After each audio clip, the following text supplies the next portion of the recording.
எல்லாருக்கும் ஹாய். இன்னைக்கு நம்ம என்ன புக் பார்க்க போறோம் அப்படின்னா கபர் KR மீரா எழுதுனது. மலையாளத்தில் எழுதி தமிழில் டிரான்ஸ்லேட் பண்ணது. எனக்கு தெரிஞ்சு இதுதான் ஃபர்ஸ்ட் டைம் நான் ஒரு டிரான்ஸ்லேட்டிங் புக் படிக்கிறது அப்படிங்கிறது. இந்த புக்கு வந்து தொடங்குறதே வந்து ஒரு வழக்கில் தான் தொடங்குது. பாவனா அப்படின்னு சொல்லிட்டு ஒரு நீதிபதி, அவங்களுக்கு வர்ற வழக்கு வந்து என்னன்னா, ஒரு சட்னா இடத்துல வந்து கபர் இருக்கா இல்லையா அப்படிங்கிறதா அந்த வழக்கு.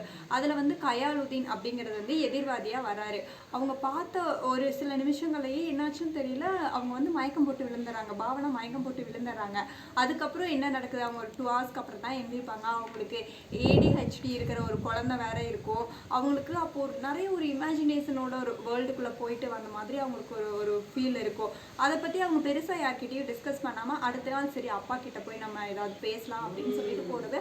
அவங்க அப்பா அம்மாவுக்கு வந்து ஒரு ஸ்டோரி இருக்கும்.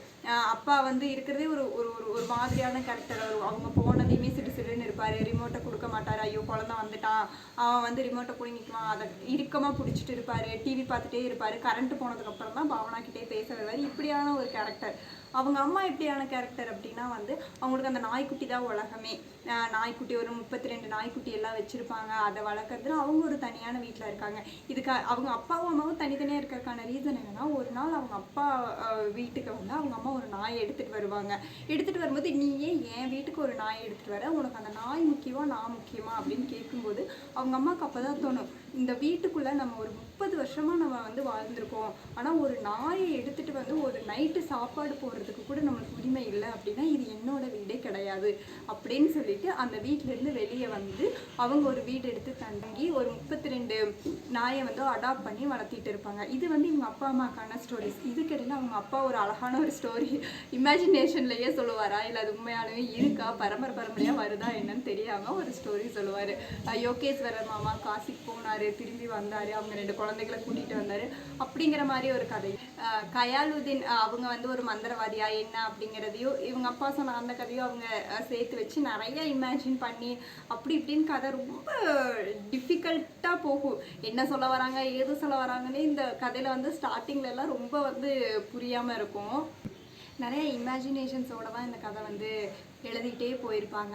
இதில் வந்து அந்த வழக்கு என்னாகும் அப்படிங்கிறது ஒரு பக்கமும், அந்த யோகேஸ்வர மாமா அது ஒரு பக்கமும், இந்த கயாலுதீனோட இமேஜினேஷன் ஒரு பக்கமும், இந்த மாதிரி 3 டிஃப்ரெண்ட் ஆங்கிளில் தான் இந்த கதை போயிட்டே இருக்கும். கடைசி அந்த வழக்கோட தீர்ப்பு என்ன வரும் அப்படின்னா வந்து இதுக்கு ஒரு கபர் அந்த இடத்துல இருக்குது அப்படிங்கிறதுக்கான எந்த ஒரு ப்ரூஃபுமே உங்ககிட்ட இல்லை. எல்லாமே வழியாக வந்த ஒரு ப்ரூஃப் தான் உங்ககிட்ட இருக்குது. ஒரு பேப்பர் ப்ரூஃப் வந்து உங்ககிட்ட இல்லை. ஆனால் அந்த இடத்துல ஒரு மண்டபம் கட்டுனா அங்கே இருக்கிற எல்லா பொதுமக்களுக்குமே அது உதவியாக இருக்கும். அதனால அங்கே கபர் இருந்தாலும் இல்லைனாலும் தோண்டி பார்க்கறது அதெல்லாம் வந்து இப்போதைக்கு இல்லை. என்னோட ஜட்ஜ்மெண்ட் படி இந்த இடத்துல கபர் இல்லை, நீங்கள் வந்து அவங்க ட்ரஸ்ட்டுக்கு கொடுத்தது தான், நீங்கள் அங்கே வந்து ஒரு மண்டபம் கட்டலாம் அப்படின்னு பாவனா வந்து தீர்ப்பு கொடுத்துருவாங்க. தீர்ப்பு கொடுத்ததுக்கு அப்புறமா கயாலுதீன் அவங்க மீட் பண்ணுறதும் கயாலுதீன் கூட அவங்க போகிறதும் வர்றதும் அது இமேஜினேஷனாக நடக்குமா இல்லை ரியலாக நடக்குமா என்னன்னா எனக்கு தெரியாது, ஆனால் அது நடக்குது அப்படின்னு பாவனாக்குள்ளேயே வந்து அவங்க பேசிக்கிறதோ ஒரு மாளிகை கட்டுறதோ கடைசியாக வந்து அவர் வருவாருன்னு எதிர்பார்க்குற நேரத்தில் அவர் இறந்துட்டாரு அப்படிங்கிற ஒரு செய்தி வர்ற மாதிரியாக தான் இந்த கதை போகுது. ஆனால் எனக்கு என்னென்னா, நான் இந்த புக் படிக்கும் போது எனக்கு அவ்வளோ இன்ட்ரெஸ்டிங்காக எனக்கு இருந்த மாதிரி தெரியல. இப்போடா இந்த ஸ்டோரியை முடிப்போம் அப்படிங்கிற ஒரு ஆங்கிளில் தான் நான் படிச்சுருந்தேன். என்னோட ஹானஸ்டான ரிவ்யூ தான் நான் சொல்கிறேன். ரொம்ப டிஃபிகல்ட்டாக இருந்துச்சு இந்த ஸ்டோரியை நான் புரிஞ்சுக்கிறதுக்கு.